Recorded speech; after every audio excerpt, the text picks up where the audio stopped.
Hello and welcome back to Shakesyear. We are still working on Venus and Adonis, though we are getting towards the end. We're going to take a look at stanzas 177 to 180 today. And Adonis is at this point dead. He went running off to hunt boars, and a boar got the better of him. And Venus heard a few male voices and thought that maybe he was alive, so she went running to try to find him. But in her haste, she just sort of ran right into his corpse. And at first she couldn't look at him.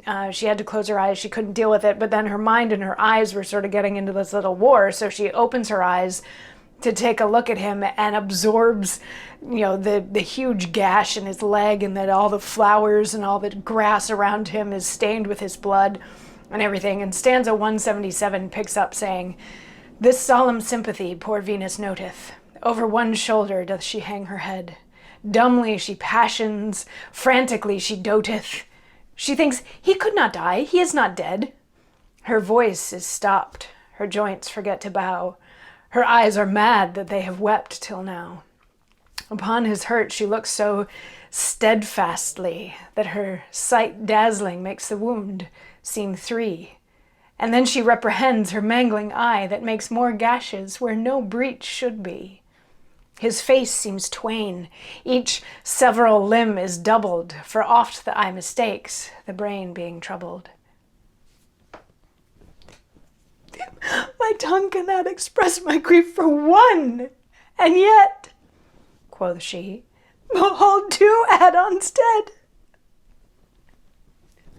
My sighs are blown away, my salt tears gone, mine eyes are turned to fire, my heart to lead. Heavy heart's lead melt at mine eyes' red fire, so I shall die by drops of hot desire. Alas, poor world, what treasure hast thou lost?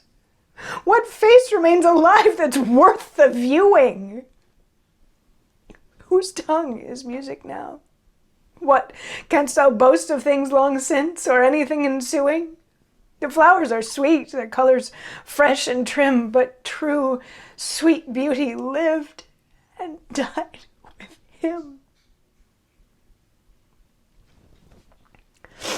So the first two of these stanzas are continuing to talk about her grief from the outside, from the perspective of the narrator, and saying, she hangs her head and she's a little bit in shock. She's like, no, he's not actually dead, but yes, he is dead. And she looks at him and she stares at him so long that it's like one of those magic eye things. And instead of just seeing one version of Adonis and one wound and all that, she sees three, because your eyes can play tricks on you when you're very stressed. And then she begins to mourn and sort of eulogize him. She says, her heart has now turned to lead. And in the last of these stanzas, she sort of gets into what the world is now missing now that Adonis is not there. He was the one true beautiful thing that existed. His voice was music. His face was the only face worth looking at. All of those sorts of things. And she's not done mourning and eulogizing him just yet. We've still got a few more days of stanzas to go. But come on back and see what else she has to say about him. I'll see you tomorrow for more. Mwah.